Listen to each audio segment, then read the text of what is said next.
Do you read one-shot manga? I sometimes do. This video is a quick compilation of one-shot manga to epic, which is the premise of the video, which basically means one-shot manga that became popular. I read most of their one-shots when they are more established, except for one which I will point out later. Now let me do my usual intro. Good morning, good afternoon, or good night. It is me, Jovial, and here is a list of one-shot mangas that became popular or epic. And I will decide if it's gonna be on chronological order or just random.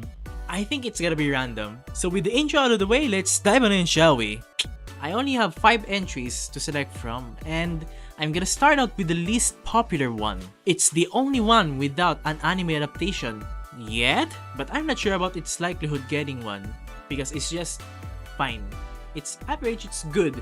It's good. It is one good sport manga, but not good enough to probably consider an anime adaptation from other people. And the first one will be Cross Manage. It is a sport manga and it's about lacrosse. Females lacrosse, more specifically, because in the manga they actually point out that there is a difference between male lacrosse and female lacrosse, which is power, or more focus on power on the male side, and on the female side is speed and agility, or the whatever, I just put it on screen.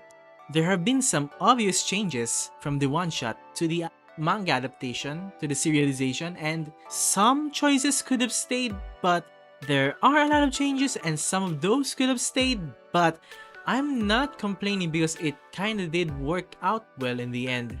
It's still fine, and it did alright. Some of them did have a purpose, but there's one that I'm still kinda questioning about if it was the best choice. It was fine, it did work out in the adaptation of the serialization, but I'm not sure exactly because of how big of a difference it was. And it's a role of a character that was entirely different from the one-shot to the serialization. But I put it in my first week of manga of the week, so I do recommend it. Second one would be Awa no Hako, and this is the one series that I have read when they are not that established, i.e. I started from chapter 6, if I remember correctly, chapter 6. They don't have that big of a name yet and they're just starting out, but they did have a well-received one-shot from as far as I can tell. If I'm right about that one, you can enlighten me in the comments. But the serialization, oh my god. 100. And if you're gonna look at my analysis and you have seen a lot of 100s, I have something to say. Despite how it looks, I don't give out a lot of 100s. But Awa no Hako, one of the best mangas right now. If you can tell by the channel history, and I don't think you can tell with my second channel because I haven't even uploaded a second Awa no Hako's RRC yet. But everyone here probably knows how good Awa no Hako is, so let's just continue with something that should have gotten a season 2 a long time ago because it is a masterpiece.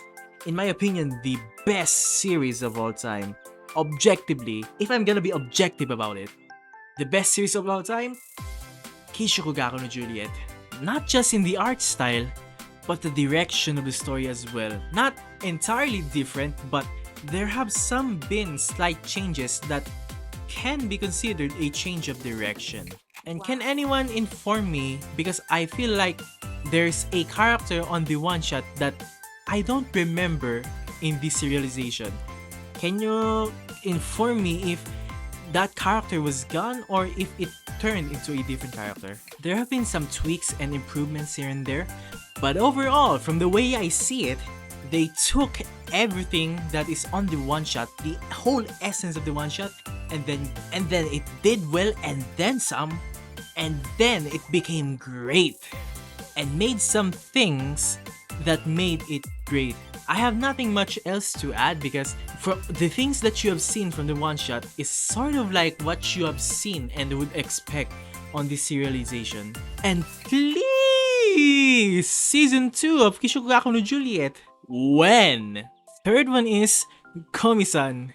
And let's not forget the minute detail that Tadano is riding a scooter on that one. A scooter or bike? I think scooter if I remember correctly. And then the accident meeting, I mean sort of a literal accident of a meeting that they had. And the most shocking thing is how talkative Komi is in the one-shot. From the early days of the main serialization, if we're gonna compare how much Komi talks in the one-shot, she carried 0% of that. She carried nothing. She basically had no dialogue, just sound effects and sound expressions. How big of a stark difference the one-shot and the main serialization had. It was surprising and I think it did well because of that. And as you have known, unironically, I have the t-shirt. And that would know, and that would signify that I am a fan of Komi-san. One of my top 10, if not top 5 waifus of all time. Let me check first. Currently 4th, but it could probably go to 3rd. I don't know.